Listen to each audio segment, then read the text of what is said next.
اس کے بعد فرعون نے بنی اسرائیل کے بیٹوں کو قتل کرنے کی اور بیٹیوں کو زندہ چھوڑنے کا حکم دے دیا۔ موسیٰ علیہ السلام نے قوم کو صبر کی تلقین کی اور کہا کہ نیک انجام اہل تقوی کے لیے۔ یہاں ایک لطیف بات ہمارے صوفیاء نے بھی لکھی ہے۔ صوفیاء کہتے ہیں کہ فرعون نے کلمہ نہیں پڑھا اور جادوگر کلمہ پڑھ گئے۔ وہ کس طرح کلمہ پڑھ گئے؟ تو کہنے لگے دراصل انہوں نے آتے ہی حضرت موسیٰ کا ادب بڑا کیا تھا۔ جادوگر حضرت موسیٰ کے مقابلے میں آ کے بھی ان سے کہتے ہیں کہ رسیاں آپ پہلے ڈالیں گے کہ ہم ڈالیں، آپ اصحاب پہلے رکھیں گے کہ ہم رکھیں؟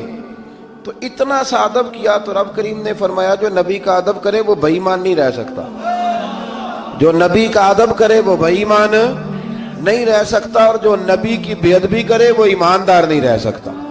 ختم ہو گئی بات۔ یہاں ہمارے صوفیاء نے یہ بات لکھی ہے کہ چونکہ انہوں نے آتے ہی کہا تھا کہ آپ پہلے ڈالیں گے یا ہم پہلے ڈالیں، تو حضرت موسیٰ سے انہوں نے پوچھ لیا، نبی کے پوچھے بغیر پہل نہیں کی تو اللہ نے انہیں ایمان کی دولت عطا کر۔ اللہ تعالیٰ نے فرعونیوں پر قحط سالی کا عذاب نازل کیا۔ فرعونیوں کا طریقہ یہ تھا کہ اچھائی کو اپنا کمال گردانتے تھے، کہتے تھے یہ ہماری طرف سے، اور برائی کو معاذ اللہ بدشگونی کے طور پر موسیٰ علیہ السلام کی طرف منسوب کرتے تھے، کہتے تھے معاذ اللہ آپ کی وجہ سے یہ سارا کچھ ہو رہا ہے۔ ہوتے نا، نہیں کہتے ہیں جب سے میں وہاں گیا ہوں تب سے۔ ہمارے بزرگ ایک لطیفہ بھی سنایا کرتے تھے کہ کسی زمیندار نے نماز پڑھنی شروع کی تھی تو اس کے جانور مرنے شروع ہو گئے۔ اب لوگ سمجھتے ہیں کہ معاذ اللہ شاید یہ کسی بزرگ کے سبب سے ایسا ہے، حالانکہ یہ تو اللہ کی طرف سے آزمائش ہوتی ہے، اس کی حکمتیں ہوتی ہیں۔ اللہ تبارک و تعالیٰ نے ان پر عذاب کیا نازل کیا؟ آیت نمبر 130 اور 143 کا بھی آپ سورہ اعراف کی پڑھیں تو اللہ تعالیٰ نے ان پر ٹڈیوں کا، جموں کا، مینڈکوں کا اور خون کا عذاب نازل کیا۔ یہ کس قسم کا عذاب ہے؟ جمعے پڑ گئے، ٹڈیاں آ گئیں، یہ اللہ نے عذاب نازل کیا۔ جب وہ عذاب میں مبتلا ہوئے تو موسیٰ علیہ السلام سے کہا کہ آپ اللہ سے دعا کریں کہ ہم سے یہ عذاب ٹل جائے، اگر ایسا ہوا تو ہم ایمان لے آئیں گے، بنی اسرائیل کو بھی آزاد کر دیں گے۔ لیکن موسیٰ علیہ السلام کی دعا کے نتیجے میں جب عذاب ٹل جانے کے بعد فرعونی پھر اپنے وعدے سے پھر گئے۔ بنو قریظہ والوں نے بھی کئی دفعہ حضور سے وعدے کیے پر اپنے وعدوں پر قائم۔ ایک بات آپ سے یہاں روک کے عرض کر دوں، ہم بھی کئی دفعہ کہتے ہیں ذرا بریک کبھی گاڑی کی نہیں نہ لگتی تو ہم ارادہ کرتے ہیں کہ آج سے ہی نماز شروع کر دینی۔ ذرا طبیعت زیادہ لیل ہوتی ہے تو ارادہ کرتے ہیں نا کہ بھائی آج کے بعد ہم نے نیک، پھر کیا ہوتا ہے شفا ہو گئی تو چھٹی ہو گئی۔ یہ طریقہ درست نہیں، یہ تو کفار کا طریقہ بیان کیا نا قرآن پاک نے۔ یہاں فرمایا جب اللہ تبارک و تعالیٰ نے انہیں نجات دے دی تو اپنے وعدے سے مکر گئے، تو پھر اللہ تبارک و تعالیٰ نے بنی اسرائیل کو سمندر پار کر کے ایسی قوم کے پاس پہنچا دیا جو بتوں کی پرستش کرتی تھی۔ وہ تو بچ گئے لیکن فرعونی سارے دریا کے اندر غرق ہو گئے۔ حضرت موسیٰ علیہ السلام سے کہنے لگے کہ ہمارے لیے بھی ایک خدا بنا دیجئے۔ حضرت موسیٰ علیہ السلام نے فرمایا بت پرستی کرنے والے جاہل ہیں۔ یہ بت پرست قوم کے پاس جب گئے نا بنی اسرائیل والے، بت پوجتے ہوئے دیکھا تو کہنے لگے ہمارے لیے بھی سامنے بنا کے رکھ دو۔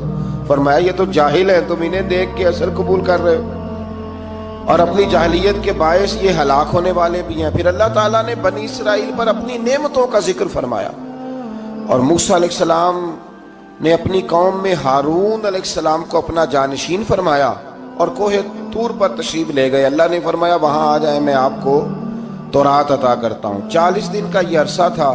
موسیٰ علیہ السلام نے وہاں پہ جا کے، وہ سارا واقعہ بھی انہی آیات میں ہے کہ حضرت موسیٰ نے عرض کیا تھا کہ رب ارنی، یا اللہ میں تجھے دیکھنا چاہتا ہوں، تو فرمایا لن ترانی، تو نہیں دیکھ سکتا۔ وہ بھی یہاں اللہ نے ذکر فرمایا۔ پھر اللہ تعالیٰ نے اپنی ایک تجلی جب کوہ طور پہ ڈالی تو حضرت موسیٰ علیہ السلام تاب نہ لا سکے اور بے ہوش ہو گئے، اور پہاڑ بھی ریزہ ریزہ ہو گیا۔ اس کا ذکر بھی اللہ نے انہی آیات میں فرمایا۔ آیت نمبر 144 سے 155 تک حضرت موسیٰ علیہ السلام کو رسالت عطا کرنے، کلیم اللہ کا منصب عطا کرنے، تورات عطا کرنے کا ذکر ہے۔ آگے چل کے بتایا کہ جو متکبر لوگ ہیں نا وہ آیات الہیہ سے منہ پھیرتے ہیں، اور جو لوگ اللہ کی آیات اور قیامت کو جھٹلاتے ہیں ان کے اعمال باطل ہیں۔ پھر موسیٰ علیہ السلام کے کوہ طور پر قیام کے عرصے میں بنی اسرائیل کے زیورات سے بچڑا بنا کر اسے معبود بنانے کا ذکر ہے۔ ان میں ایک جادوگر تھا سامری، سنا ہے سلالہ میں اس کی قبر ہے۔ حضرت موسیٰ کوہ طور پہ چلے گئے تو اس نے پیچھے سے سونے کا ایک بچڑا بنا لیا، اس میں سونے کی تاریں اس کے منہ میں لگائیں، ہوا چلتی تھی تو بجتی تھی۔ اتنے کمزور عقیدے کی یہ قوم تھی کہ انہوں نے فٹافٹ ماننا شروع کر لیا، فٹافٹ ماننا، کہنے لگے یہ ٹھیک ہے۔ چنانچہ موسیٰ علیہ السلام جب واپس آئے تو قوم پر غصے اور افسوس کا اظہار فرمایا اور کہا میرے پیچھے تم نے ایسا برا کام کیا ہے۔ انہوں نے تورات کی تختیاں بھی زمین پہ ڈالیں اور اپنے بھائی ہارون علیہ السلام کا سر پکڑ کے اس سے جواب طلبی کی۔ انہوں نے کہا اے میرے ماں جائے، بڑے خوبصورت لفظ ہے قرآن پاک، اے میرے ماں جائے، اے میرے بھائی، قوم نے مجھے بے بس کر دیا اور قریب تھا کہ یہ مجھے قتل بھی کر دیتے۔ اب آپ مجھ پر سختی کر کے دشمنوں کو ہنسنے کا موقع نہ دیں، کبھی بھی دشمنوں کو اپنے اوپر ہنسنے کا موقع نہ دینا چاہیے۔ پھر آیت نمبر 151 میں موسیٰ علیہ السلام کی دعا اور کلمات استغفار کا ذکر ہے۔ آگے چل کے بتایا کہ غصہ ٹھنڈا ہونے پر موسیٰ علیہ السلام نے تورات کی تختیوں کو اٹھایا جن کی تحریر میں اللہ سے ڈرنے والوں کے لیے ہدایت اور رحمت کی بشارت تھی۔ آیت نمبر 156 سے لے کر 158 تک میں موسیٰ علیہ السلام کی دعا کا ذکر ہے، جس میں انہوں نے اپنی قوم کے لیے اللہ تعالیٰ سے دنیا اور آخرت کی بھلائی مانگی۔ اللہ تعالیٰ نے فرمایا یہ کامل نعمت میں ان لوگوں کو عطا کروں گا جو ایمان کے ساتھ تقوی بھی اختیار کریں گے، یہ انہیں